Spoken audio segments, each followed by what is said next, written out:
from that MetaMask address that has your hex stake, the Trezor then knows about that address. And then on a MetaMask, a blank MetaMask, you can plug the Trezor in and it will tell that MetaMask about that address and you can see the stuff. When you know that works, you can get rid of the original MetaMask that could do it without a Trezor and remove it off that PC. That's my understanding of the process. Okay, yeah, I appreciate that feedback. So in the video, yeah, he uses a MetaMask, then he deletes it, and then he uses another MetaMask, ties the Trezor to it as an address, a default address, so to speak, Trezor1. So just to reconfirm what you just said, I can use the MetaMask that I currently use. Perhaps I could use that MetaMask as the first MetaMask that I involve myself with, and then once I know that the Trezor recognizes it, then in theory I can delete that MetaMask, and my Trezor will have knowledge of that MetaMask or all the assets in it without having to make any transfers, and Yeah, then I I wouldn't can call it. create the migration. Yeah, I mean, in terms of language, it's not the MetaMask, is it? It's the address of that's got the account that has the staked hex. You want the Trezor to be able Correct. to right. I think you're clear now. That just brought more clarity, right? It's the address. It's not the MetaMask, it's the address that the stakes are tied to. So in theory, I can incorporate that MetaMask address into that Trezor and also incorporate a Trezor address into a MetaMask front end. Is it working both ways? Does that make sense? Yeah, I'm not familiar with the actual physical Trezor. So in terms of transferring an address into it,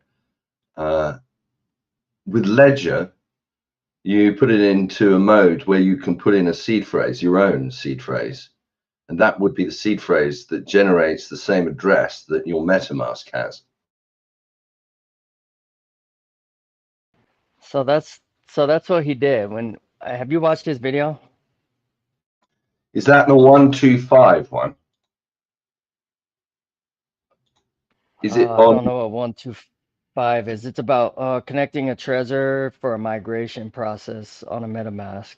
Yeah, not for a while. I can go and watch it. I've heard him So talk about it, and I've done similar things myself. yeah, so maybe when he does the video, he's using an existing MetaMask. I mean, he says he just kind of says, okay, you go to MetaMask, you download it, you put the extension, and then you write down your seed phrase, and then you erase it.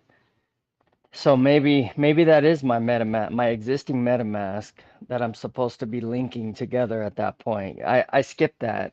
I'm worried about the MetaMask that I do have, but I just followed the video to a T, like it was just some random MetaMask.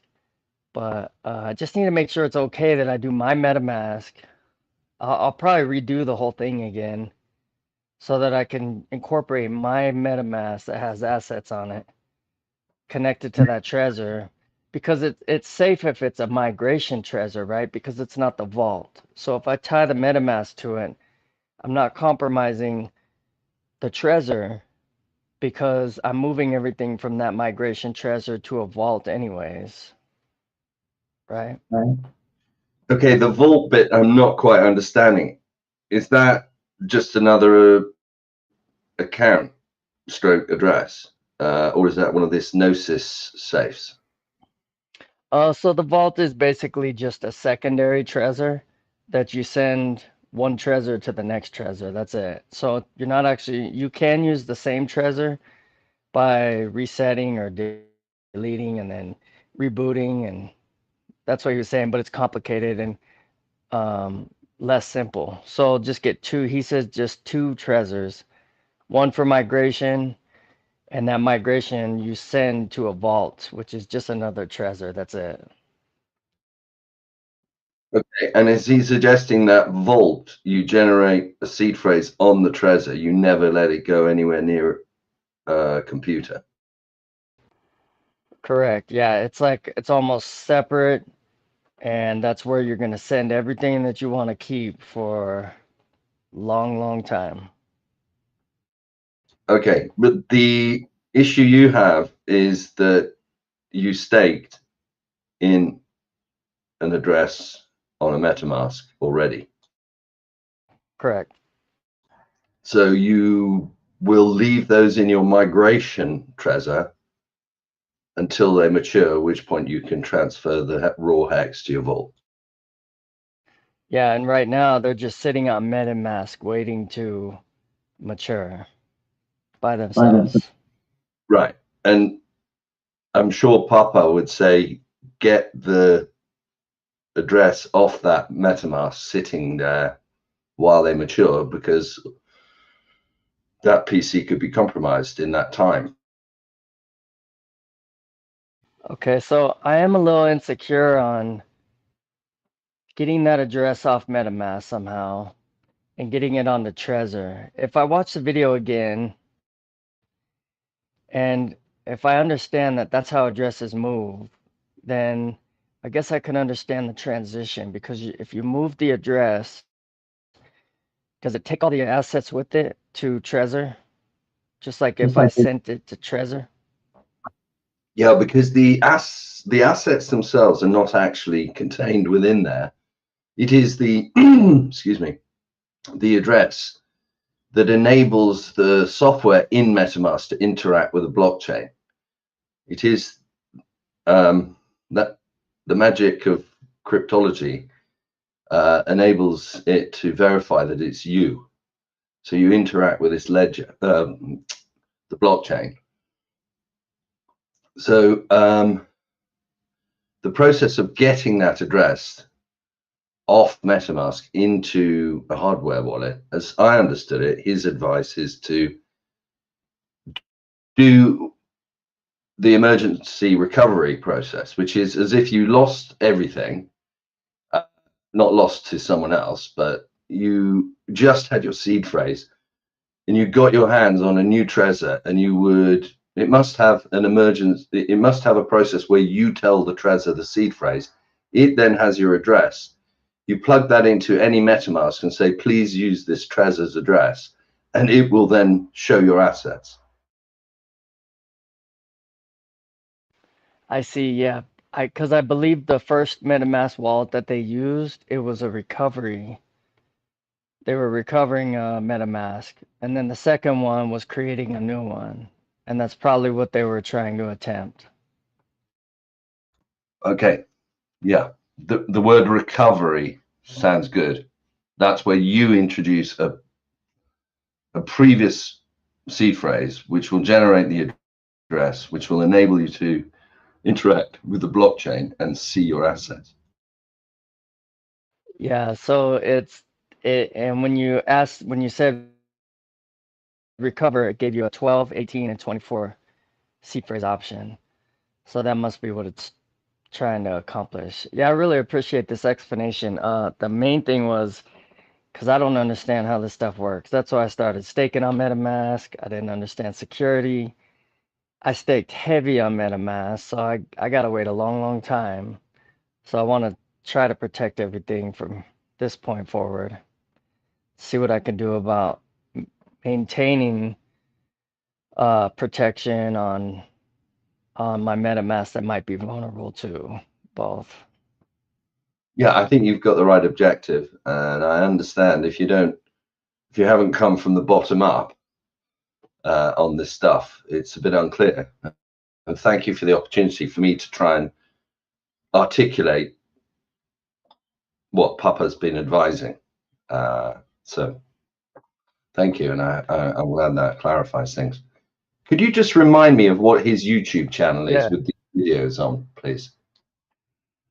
Oh, let's see what it is. He sent me a link and then I just watched it from there. Let me see real quick.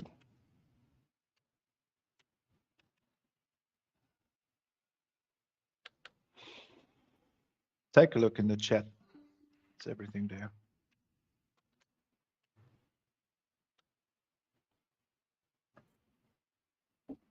Is his channel pinned down in the pins, or is it? Or should I just scroll up?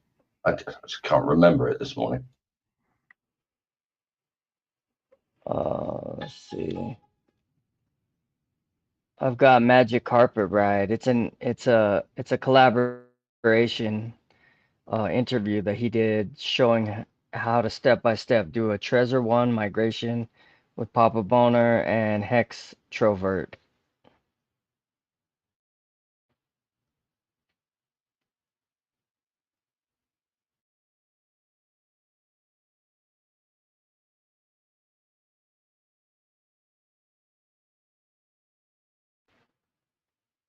Yeah, so that's all I know. Episode 1, Trezor 1 migration, Papa Boner and Extrovert, TY. It says Magic Carpet Ride. Okay.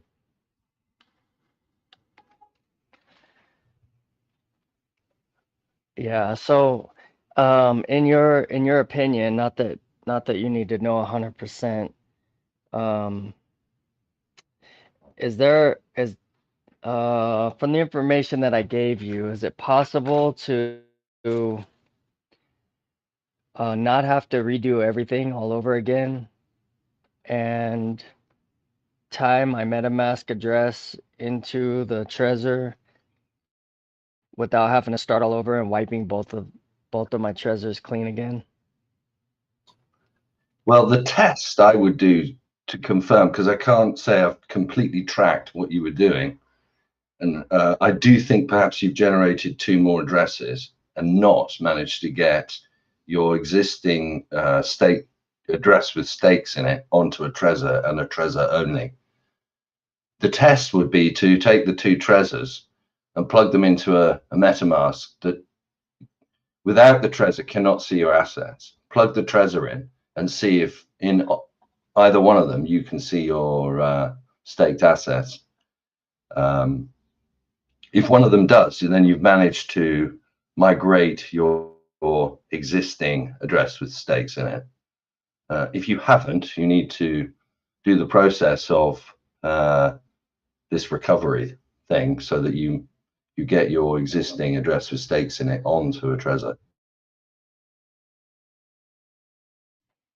Okay, and can you do 5 or 10 of these things into one Trezor or ledger? Do you know, is it that simple where you could tie 5 or 6 different addresses into one Trezor? I can't answer that absolutely. I don't know. Okay, because I got a couple different MetaMasks with different things going on without Trezors tied to them, and Uh, I my just didn't know inclination, if I could migrate a few. Go ahead. if you've got no assets in these addresses you put on these Trezors, given that the key objective is to get the address of your stake stuff onto one of them, be prepared to A, test it, B, do it again until you've done that. If that is in fact your goal, which I'm assuming it is. Yeah, it is. I got a little messy. I overextended myself with stakes in one MetaMask without having it secure. And then I started staking in then I started staking in Staker app, which has that Gnosis safe so that I can stop staking in a MetaMask because I didn't understand how to tie it all together. And then I did start using a different MetaMask, so I was breaking up the risks by creating more risk just in more places. So I really got a mess, but most everything is condensed into all my stakes mostly are condensed into one MetaMask, and a ledger. the ledger wasn't done the way pop-up owner showed on the video. The ledger that I used was tying that ledger address straight to the staking software and sending my hex that way and locking up my stake through my ledger address. But that's not the way pop-up owner kind of showed working through MetaMask.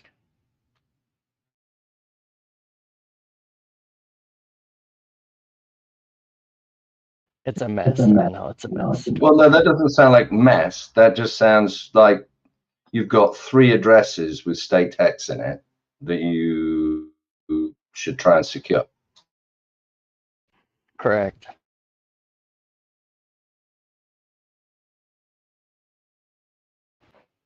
Okay. Well, I'll work on it. I'll keep figuring out. It was good practice to go through it and try to see how it works. And I appreciate you elaborating on the recovery and the creation of a MetaMask address, tying it to a Trezor. I'll keep working on recovering a MetaMask and see if I can link it to the Trezor, and then I'll test it by seeing if I could see my assets because that address is now on the Trezor. That's how I test it, right? Just see if that address shows up on the Trezor, then I could see my assets on the Trezor. Yes. Well, see your assets in a MetaMask that has the Trezor plugged into it and is obtaining the address from the Trezor. So that MetaMask must have had no previous knowledge of that address, i.e. Papa's delete it, reinstall it, or on a separate machine, some other way of, step 1, it can't see your assets. Step 2, plug the Trezor in. Can it now see your assets? You know that that address is on the Trezor and MetaMask can access it, and MetaMask can see, therefore access your assets. Perfect. You make it so simple. The rest for me is practice. So I'll rehearse and keep practicing it. I really appreciate you today, Woody, and it's my pleasure to give you a problem to try to explain. Yes, thank you very much. Yeah, I really appreciate your time. Thanks a lot. That helped.